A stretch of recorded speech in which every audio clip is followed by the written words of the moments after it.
মারা যায়নি, মেরে ফেলেছে। বাক্যটি শুনে ফারদিনার শির দ্বারা বেয়ে স্রোত নেমে গেল। খানিকটা বিস্ময়ের সাথে বলল, কি বলছো তুমি? মেরে ফেলেছে মানে? আমরা নিজে নিজে কি মারা যেতে পারি? সৃষ্টিকর্তা আমাদের নিয়ে যান, এটাই বললাম আমি। ফারদিনা হাফ ছেড়ে বাঁচল। বলল, তুমি কখনো কখনো ভয় পাইয়ে দাও। আমি যতক্ষণ তোমার সাথে আছি, ভয় পাওয়ার কোনো কারণ নেই। ফারদিনা গাল টান করে বাড়ির মূল ফটকের দিকে তাকালো। হাতে খঞ্জর নিয়ে কিছু পাহারাদার পায়চারি করছে। ওদের লম্বাটে দানবের মতো শরীর দেখা যাচ্ছে। সুফিয়ান জিজ্ঞেস করলো, কি দেখছো? দেখছিলাম কেউ এদিকে আসছে কিনা। ভয় পাচ্ছ? ফারদিনা মাথায় ওড়ালো, না। সুফিয়ান কিছু বলার আগে ঘোড়ার খুরের দুবদুব শব্দ ভেসে আসলো। তাদের ডান দিকে বিশাল ক্ষেত, ক্ষেতের ওপারে বাগান। সচরাচর সেদিকে কেউ যায় না। সুফিয়ান কান খাড়া করে শোনার চেষ্টা করলো। স্পষ্ট শব্দ শোনা গেল। সুফিয়ান ফারদিনার দিকে চেয়ে বলল, তুমি বাড়ি ফিরে যাও, আমি আসছি। কোথায় যাবে? ফারদিনা প্রশ্নে বিদ্ধ করল। সুফিয়ান কোনো জবাব না দিয়ে বসা থেকে উঠে দাঁড়ালো। সেদিকে চোখ মেলালো যেদিক থেকে ঘোড়ার দৌড়ের আওয়াজ আসলো। সুফিয়ানের অভিব্যক্তি দেখে ফারদিনা দাঁড়িয়ে বলল, কি দেখছো ওইদিকে? সুফিয়ান সত্য কথা বলল না, মিথ্যে। কিন্তু মিথ্যে বলতে তার মোটেই ইচ্ছে করছে না। সত্য মিথ্যে সে যেন হঠাৎ করে চাপা পড়ল। সুফিয়ানের জবাব দেওয়ার আগে ফারদিনা বলল, চুপ করে আছো কেন? জবাব দেওয়ার আগে প্রশ্ন করলে চুপ তো থাকতেই হবে। এখন বলো, শব্দ শুনতে পেলে? কিসের? ফারদিনা সুফিয়ানের পিছনের দিকে দেখলো। সে কোনো শব্দ পেল না। খুরের দুপদুপ শব্দ এখন আর আসছে না। সুফিয়ান ঘুরে একবার বাগানের দিকে তাকিয়ে দ্বিতীয়বার ফারদিনার দিকে চেয়ে বলল, আমি ঘোড়ার দৌড়ের আওয়াজ পেয়েছিলাম। এত রাতে কারা ঘোড়া নিয়ে ছোটাছুটি করছে সেটাই দেখতে চেয়েছিলাম। আমিও যাব তোমার সাথে। মেয়ে মানুষ নিয়ে ঝুঁকি নিতে হয় না, বিশেষ করে তোমাকে নিয়ে ঝুঁকি নেওয়া যাবে না। তুমি বাড়িতে চলে যাও। ফারদিনা নিষ্প্রাণ মুখে বলল, আমিও যাব। সুফিয়ান বলল, মেয়ে মানুষ আর কিছু পারুক আর না পারুক, পুরুষের মন গলাতে ঠিকই পারে। যদি ওরা ডাকাতের দল হয় তো? আমরা চেঁচাবো, তারপর ওদের ধরিয়ে দেব। কাদের দিয়ে ধরিয়ে দিবে? আমার ভাইদের। কথা শেষ করতে পারল না। বাগান থেকে একই শব্দ পুনরায় ভেসে আসলো। এবার ঘোড়ার ধ্বনি আসলো। সাধারণত ঘোড়া আওয়াজ তুললে এতটা তীর্যক আওয়াজ আসে না। যদি কোনো ঘোড়াকে দিয়ে জোর করে কোনো কঠিন কাজ করানো হয় তবেই এরকম আওয়াজ তুলবে। রাঙ্গাকে কিনে আনার পর থেকে সুফিয়ানের ঘোড়ার প্রতি বেশ ধারণা হয়েছে। ফারদিনা বলল, ঘোড়ার ধ্বনি শুনতে পেয়েছে, কিন্তু এত রাতে ঘোড়া নিয়ে কে ছুটছে? ফারদিনা চিন্তিতমূলক কণ্ঠে বলল। সুফিয়ান বলল, কে না, বলো কারা ছুটছে। একাধিক ঘোড়ার খুরের দুবদুব শব্দ আসছে। তুমি নিশ্চিত করে কিভাবে বলছো? আমি তোমার মতো গাধা না। আমি গাধা? ফারদিনা দু কোমরে হাত চেপে জিজ্ঞেস করলো। সুন্দরী মেয়েরা গাধাই হয়। প্রশংসা করছো না গাধা বলে সম্বোধন করছো? দুটোই। ফারদিনার মুখে গম্ভীর জবাব নিয়ে আসলো। সুফিয়ান অস্পষ্টভাবে বলল, গাধার মতো আবদার করে নিজেই মুখ গম্ভীর করে ফেলে, অদ্ভুত। সুফিয়ান অস্পষ্টভাবে কথাগুলো বললেও ফারদিনা গাধা শব্দটি পরিষ্কার শুনতে পেয়েছে। শোনো, মেয়েদের বুদ্ধি দিয়ে কিছুই হয় না। তাদের কাজ হচ্ছে স্বামীর সেবা করা, সন্তানদের বড় করা, সংসার সামলানো। এখানে বুদ্ধির দরকার নেই। শোনো, বুদ্ধিমান পুরুষরা সবসময় গাধা বউই পায়, বুঝেছো? বুঝেছি। কি বুঝেছ? সুফিয়ান ফারদিনার দিকে কিছুটা ঝুঁকে প্রশ্ন করলো। ফারদিনা চাপা সরে হাসলো। মৃদু কণ্ঠে বলল, আমি তোমার বউ। বউ বলে ডেকেছ? সুফিয়ান নিঃশব্দে পুনরায় বলল, এজন্যই বলে মেয়ে মানুষ গাধা। চলো ডাকাত খুঁজতে যাই। ফারদিনা বেশ উৎফুল্ল হলো। এখানে খুশি হওয়ার কারণটা সুফিয়ান ঠিক বুঝতে পারল না। মনে হচ্ছে ডাকাতরা মিলন মেলার আয়োজন করেছে। সেখানে প্রধান অতিথি ফারদিনা। সুফিয়ান কিঞ্চিত ভ্রুকুচকে বলল, ওরা যদি সত্যি ডাকাত হয় আর যদি আমাকে আক্রমণ করে তবে আমি তোমাকে ওদের কাছে দিয়ে পালাবো। কাপুরুষ, বিড়বিড় করলো ফারদিনা। আসল পুরুষ। কাপুরুষ বলছো কেন? ফারদিনা মুখ বেঁকিয়ে বলল, তোমাকে দেখে মনে হয় না তুমি পুরুষ। সুফিয়ান ভ্রু উঁচিয়ে বলল, বাচ্চা মেয়ে বলে ছেড়ে দিলাম। ডাকাতের দল এর কাছে যাব, চলো। আকাশ কাঁদাতে মেঘ, রাত ঘন হয়ে এসেছে। কুয়াশার চাদরে ঢেকে গেছে চারদিক। ক্ষেতের আইলের ওপর দিয়ে ধীরে ধীরে বাগানের দিকে এগুচ্ছে তারা। পায়ের নিচে ভেজা ঘাস চুপচাপ সরে যাচ্ছে। দূরে কোথাও পেঁচার ডাকে কেঁপে উঠছে রাতটা। ফারদিনার হাতে লন্ডন। সুফিয়ান ফারদিনার ডান হাতটা ধরে রেখেছে শক্ত করে, যেন ছেড়ে দিলেই পালিয়ে যাবে। সুফিয়ানের বলিষ্ঠ হাত অনুসরণ করে ফারদিনা তাকালো। সুফিয়ানের মুখের দিকে। এক পাশ থেকে দেখা যাচ্ছে শ্যামবর্ণের পুরুষের সৌন্দর্য রাতে ফুটে ওঠে না, কিন্তু ফারদিনা দেখছে হঠাৎ করেই যেন সুফিয়ানের সৌন্দর্য হঠাৎ বেড়ে গেছে। সে মুগ্ধ হয়ে তাকিয়ে রইল। পথের বেজা মাটির ঘাস, সেদিকে খেয়াল নেই। সুফিয়ান হাত ধরে রেখেছে। পথ আলাদা করে দেখার দরকার নেই। ফারদিনার দৃষ্টি সরিয়ে এক ফালি হাসি দিল। ক্ষেতের শেষ প্রান্তে তারা, সামনে বিশাল এক নিস্তব্ধ বাগান। এতটাই শুনশানি যেন নীরবতায় আক্রমণ এর জন্য ওত পেতে আছে। সুফিয়ান বাগানের ভিতরে প্রবেশ করার আগে চারদিকে একবার চোখ বুলিয়ে নিল। মজিদ মিয়া একবার বলেছিল, তালুকদার বাড়ির সামনে থেকে যে ক্ষেত চলে গেছে, তারপরে যে বাগানটা আছে সেটা মোটেই সুবিধার না। দিনের বেলায় ওখানে কেউ আসে না। সুফিয়ান তখন বলেছিল, বাঘ আছে নাকি ভাল্লুক? মজিদ মিয়া সরু চোখে জবাব দিয়েছিল, থাকলেও থাকতে পারে। মজিদ মিয়া মাঝে মধ্যে উল্টাপাল্টা কথা বলে। সবাই বলে তার মাথায় সমস্যা। সমস্যা না হলে নিজের মেয়ের 10 বছর পর আবার কেউ মারতে পারে? গত কয়েকদিন ধরে মজিদ মিয়ার খবর নেই। সুফিয়ান ফারদিনার জন্য তার খোঁজ খবর নিতে পারছে না। নিজের কাছে নিজেকে অপরাধী মনে হলো। সুফিয়ান দাঁড়িয়ে আছে বলে ফারদিনা জিজ্ঞেস করলো, বাগানের ভিতরে যেতে ভয় পাচ্ছ? দাঁড়িয়ে আছো কেন? সুফিয়ান রসিকতা করে বলল, সুন্দরী বউকে যদি ডাকাতরা চেয়ে বসে, আমি সেই ভয়ে আছি। ডাকাত দলের কাছে আমাকে দিয়ে দাও, সমস্যা নেই, কিন্তু সেই সুবাদে অন্তত বউ তো ডাকলে। আমার বেশ ভালোই লাগছে, সুফিয়ান বলল, বেহায়া মেয়ে। রাত বাড়ছে। ঘড়ির কাঁটা ঠিক কটা এসে বিঁধছে তা বলা মুশকিল। চাঁদের গায়ে মেঘ ঘনিষ্ঠ হয়েছিল বেশ কিছুক্ষণ। এখন আস্তে ধীরে উড়ে যাচ্ছে মেঘ। চাঁদের আলো বাগানে পড়েছে। দূর থেকে শেয়ালের ডাক ভেসে আসছে। সবেমাত্র শোনা গেল ওদের ডাক। এতক্ষণ সবকিছু নির্বাক ছিল, যেন ওরা সুফিয়ান এবং ফারদিনাকে দেখেই চিৎকার করছে। তারা ধীর পায়ে হেঁটে বাগানের মধ্যস্থলে চলে গেল। ফারদিনা হঠাৎ করে থ হয়ে দাঁড়িয়ে পড়ে। সুফিয়ান ফারদিনার চোখের দিকে চেয়ে বলল, এমনভাবে চেয়ে আছো যেন তোমার সামনে ভূত পড়েছে। ফারদিনা হাতের ইশারায় দূরে দেখিয়ে দিল। বেশ কিছু জায়গা জুড়ে মশাল এর আলো দেখা যাচ্ছে। সুফিয়ান তাকালো। ফারদিনা ডুব গিলে বলল, সত্যিই ডাকাত হবে ওরা। চলো আমরা ফিরে যাই। প্রমাণ ব্যতীত কাউকে সন্দেহ করা ঠিক না। তাহলে ওরা নিশ্চয়ই পুণ্যের কাজ করছে। ফারদিনা কণ্ঠে ক্রোধ। সুফিয়ান ফারদিনার রেশ টেনে বলল, হতেও পারে। কিছু মানুষ দিনে ভালো কাজ করতে সুযোগ পায় না, তাই রাতে করে। রাতের অন্ধকারও ওদের জন্য উপযুক্ত সময়। চলো আমরা আড়াল থেকে দেখি ওরা ঠিক কি করছে।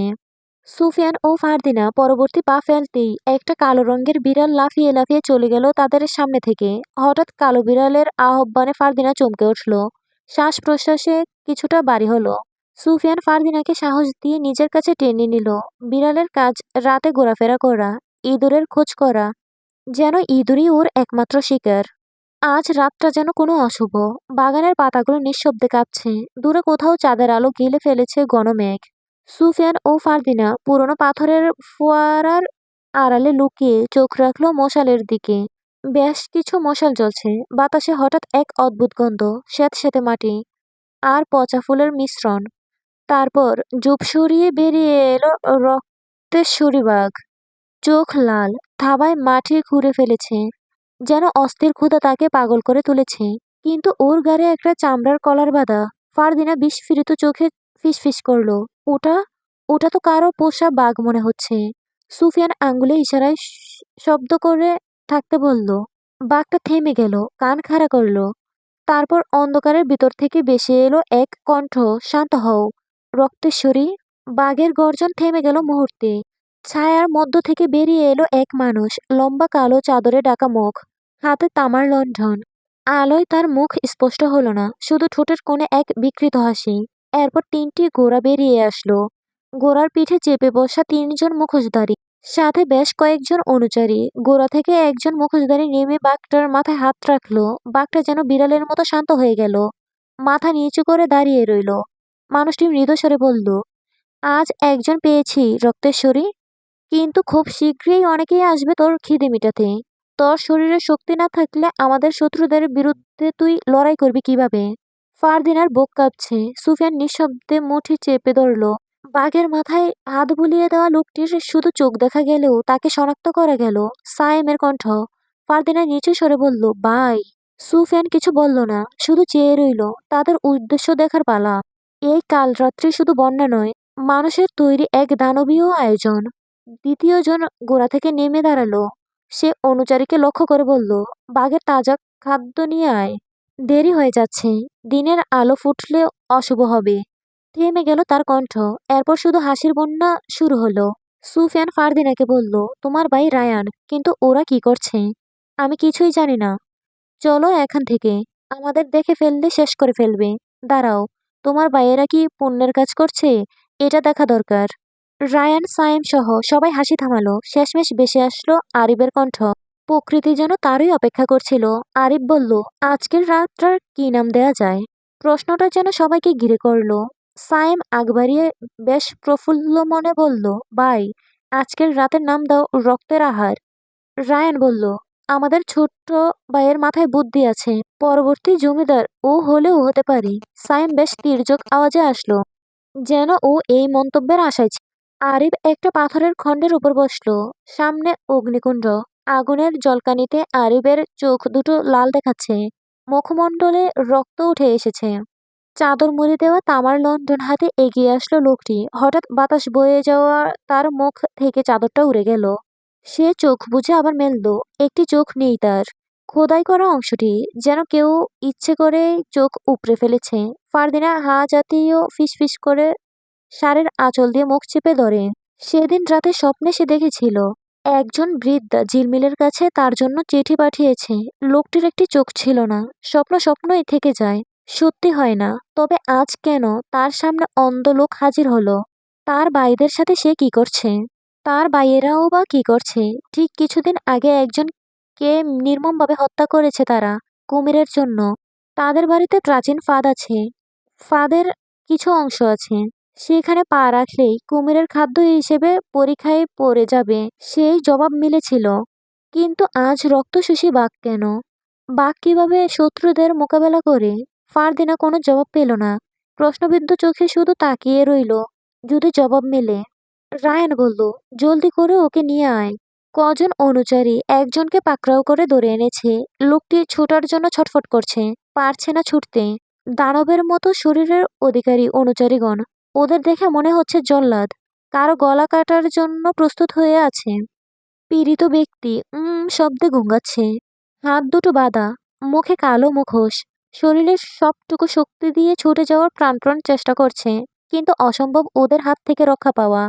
এতক্ষণ টের না পেলেও এখন পাচ্ছে। রায়ান বলল, ওর মুখোশ খুলে দে, হাত খুলে দে। মানুষের মৃত্যুর আগে ওর শেষ ইচ্ছা জানতে হয়। রায়ানের বলিষ্ঠ হিংস্র পশুর মতো হুঙ্কার। পীড়িত ব্যক্তি নিশ্চিত হলো তার বাঁচার আর উপায় নেই। সর্দার উপস্থিত। যে আদেশ দিচ্ছে সে নিশ্চয়ই সর্দার। আগুনের আভা ঝাপসা ঝাপসা দেখা যাচ্ছে। একাধিক লোকের পায়ের শব্দ কানে আসছে। মৃত্যু ওর জন্য উপস্থিত হয়েছে। অনুচারী ওর মুখোশ খুলে ফেলল। সুফিয়ান পীড়িত ব্যক্তিকে দেখে সোজা হয়ে দাঁড়ালো। মেরুদণ্ড যেন শীতল হয়ে গেল। ফারদিনা বলল, কি হয়েছে? এভাবে কি দেখছ? তোমার ভাইয়েরা যাকে ধরেছে ও হচ্ছে শামসুল। শামসুল নিরীহ মানুষ। ওকে কেন ওরা স্বীকার করলো? তুমি ওকে চেনো? ভালো করে চেনে। আমার খেতে একসময় কাজ করতো। হাতটা ছাড়ো। আমার চোখের সামনে ওর কিছু হতে দিতে পারি না। ফারদিনা আকতি কণ্ঠে বলল, তুমি যেও না, ওরা তোমাকেও মেরে ফেলবে। হাত ছাড়ো ফারদিনা। সুফিয়ান নীরবতার মাঝে ক্ষিপ্ত হয়ে এলো। ফারদিনা বলল, তুমি যদি সত্যিই যাও তবে আমি আমার মৃত্যু ডেকে আনবো। সুফিয়ান ফারদিনার মুখে কথাটা শুনে থমকে গেল। ঘুরে একবার ফারদিনার দিকে তাকালো। চুল শক্ত হয়ে গেল রাগে, কিন্তু প্রকাশ করতে পারল না। নিজেকে শান্ত করে তার জায়গায় দাঁড়িয়ে থাকলো। শামসুল হাত জোর করে বলল, আপনারা আমায় কেন স্বীকার করলেন? আমার মতো নিরীহ মানুষের উপর অত্যাচার কইরেন না। আল্লাহ সইব না। কণ্ঠ কাঁপছে ওর, চোখে জল ভেসে উঠেছে। বেঁচে থাকার তীব্র ইচ্ছা প্রকাশ করলো। সায়েম বলল, তোকে অত্যাচার করব না তো। তোকে আজ বাঘের খাদ্য বানাবো। শোন, গরিবদের এই দুনিয়াতে বেঁচে থাকার কোনো মানেই হয় না, শুধু শুধু কষ্ট। বলে হেসে উঠল। তার হাসির সাথে সবাই হেসে উঠল। সায়েমের হাতে একটা তলোয়ার নিয়ে বলল, যার শরীরের পুরোপুরি সুস্থ, নিখুঁত, একমাত্র সন্তান, তাকে যদি আমরা অন্ধকার রাতে জবাই করে তাহলে আমাদের আরো উন্নতি হবে জমিদারিতে। শামসুল বলল, এগুলো কুসংস্কার। এগুলোর বাস্তব জীবনের লগে কোনো মিল নাই। আপনারা এগুলো বিশ্বাস করেন না। আরিফ সাইমের দিকে তাকিয়ে বলল, ছোট ভাই, ভুল বলে ফেলেছিস। আজকের দিনে জবাই করলে আমাদের উদ্দেশ্য হাসিল হবে না। হাকিম কি বলেছে ভুলে গেছিস? সাইম সত্যিই ভুলে গেছে। মনে করার চেষ্টা করলো, কিন্তু মনে পড়ল না। রায়ান পায়চারি করতে করতে বলল, ভুলে যেতেই পারিস, কোনো ব্যাপার না। আমি মনে করিয়ে দিচ্ছি। আজকের দিনে কারো শরীরে তলোয়ার বা ছুরি লাগানো যাবে না। আমাদের হাত দিয়ে ওর পরিপূর্ণ শরীরকে অর্ধেক করতে হবে। তারপর বাঘকে খেতে দিতে হবে। একচোখা ব্যক্তি লন্ডনের আলোতে নিজের মুখকে স্পষ্ট করল। কিন্তু এটা কিভাবে সম্ভব? সায়েম চিন্তা করছে। আরিফ রায়ার ও চেতনার শহরে ডুবে গেল। শামসুল অনুরোধমূলক কণ্ঠে বলল, আমারে যাইতে দেন। আমার লগে এরকম কইরেন না। আমি বাঁচতে চাই। আপনারা যা করতেছেন এগুলা পাপ, কুসংস্কার, বিশ্বাস করেন না। রায়ান শামসুলের দিকে তেড়ে এসে এক লাথি মারল। শামসুল ছিটকে একপাশে পড়ে গিয়ে ধুম করে আওয়াজ সৃষ্টি করলো। রায়ান বলল, এগুলো কুসংস্কার না, বাস্তব। আমরা এত বছর ধরে জমিদারিতে এভাবেই টিকে আছি। এই বাঘ মানুষকে খেয়েও মেরে ফেলে, আবার রক্ষাও করে। এই বাঘ মানুষকে খেয়েও ফেলে, আবার রক্ষাও করে। আমাদেরও রক্ষা করেছে অনেকবার। এর পরেও করবে। তুই বেঁচে থেকে কি হবে? একচোখা ব্যক্তি বলল, তাহলে দেরি কেন? রাত শেষ প্রহরে পইরা গেছে, সময় কম। কেমনে কি করবা কইরা ফালাও। আরিফ বলল, তলোয়ার ছুরি না লাগিয়ে কিভাবে মারবো? সাইম বলল, আমার কাছে একটা বুদ্ধি আছে, বলবো? অনুমতি চাইছিস কেন? বল, বলল রায়ান। সাইম অভিব্যক্তি কঠিন করে বলল, ওই যে চিকন গাছটা দেখছো, ওইখানে বসিয়ে দাও। তারপর ওর দু হাত আমরা দুজনে ধরে পিছনের দিকে টানবো। ওর সমান বাগে মাঝখানে বসে থাকবে। যখনই আমরা ওর হাত দুটো টানবো, ওর হাতে দুটো ছিঁড়ে যাবে। তাহলেই ও পরিপূর্ণ মানব থেকে অর্ধেক হয়ে যাবে। কারণ যার দুইটা হাত নেই, সে পরিপূর্ণ কিভাবে হয়? সাইমের কথা শুনে এক চোখা সহ বাকিরা বাহবা দিল। আরিফ বলল, তুই নিশ্চিত থাক, পরবর্তী জমিদার তুই হবি। সাইম খুশি মনে আরিফের পা ধরে সালাম করলো। বলল, বড় ভাই পিতার সমতুল্য। তুমি দোয়া করো ভাই, একদিন আমি এই আলিমনগরের জমিদার হব। রায়ান গলা পরিষ্কার করলো। রক্তশোষী বাঘটা মাটিতে গা চেপে শুয়ে আছে, একটু পরপর গর্জে উঠছে। আরিফ বলল, সময় নিচ্ছিস কেন? যা করার দ্রুত কর। কে কে হাত ছিড়বি ওর? সাইম বলল, আমি আর রায়ান ভাই। শামসুল আশেপাশে তাকালো। পালাবার পথ নেই, চারদিকে অনুচারী। সবাই একটা গোল চক্করের মধ্যে, যেন রক্তের খেলা শুরু হবে এক্ষুনি। ও শেষবারের মতো আশেপাশে দেখলো। পালানোর পথ খুঁজলো। না, কোনো পথ নেই। আরিফ ওর কাছে আসতেই পা ধরে কাঁদো কাঁদো গলায় বলল, আমারে ছাইরা দেন। এই পাপ কইরেন না। অভিশাপ লাগবো। ছাইরা দেন আমারে। ওর কথায় কারো মন গলল না। আরিফ ওর কলার ধরে গাছের সাথে বসিয়ে দেয়। শামসুল কাঁদছে। সায়েম এসে শামসুল এর এক হাত ধরল। আরিফ আরেক হাত ধরল। দুজনে গাছের পিছনে সরে ওর দুহাত শরীরের সমস্ত বল প্রয়োগ করে টানতে থাকলো। শামসুলের চিৎকার গোটা বাগান কেঁপে উঠল। জীবিত অবস্থায় কারো অঙ্গ ছিঁড়ে নেওয়া হলে সেই যন্ত্রণা মৃত্যু ব্যতীত সমস্ত যন্ত্রণাকে হার মানায়। শামসুলের শরীরের চামড়া ধীরে ধীরে ছিঁড়ে যাচ্ছে। রক্তে ইতিমধ্যে শরীর ভিজে গেছে। এক জোড়া ব্যক্তি বলল, আরো জোরে টানো। বাঘটা রক্তের গন্ধে শোয়া থেকে উঠে দাঁড়ালো। সাইম আরিফকে রক্ষ করে বলল, ভাই আরো জোরে টানো, এখনই ছিঁড়ে যাবে। বলতে না বলতে শামসুলের হাত দুটো চট করে শব্দে ছিঁড়ে যায়। শামসুল মাটিতে লুটিয়ে পড়ে, কাতরাচ্ছে। গলা থেকে স্বর বের হলো না। তবুও নির্বাক কণ্ঠে শেষবারের মতো বলল, এই কুসংস্কার একদিন তোদের শেষ কইরা দিব। ফারদিনা চেঁচিয়ে উঠতেই সুফিয়ান মুখ চেপে ধরে নিজের বুকের সাথে ঠেকিয়ে নিল ফারদিনাকে। বলল, ভয় পেও না। কিছুই দেখনি তুমি, কিচ্ছু হয়নি। শান্ত হও। সায়েম বলল, ভাই এবার বাঘকে খেতে দাও, ওর খিদে পেয়েছে।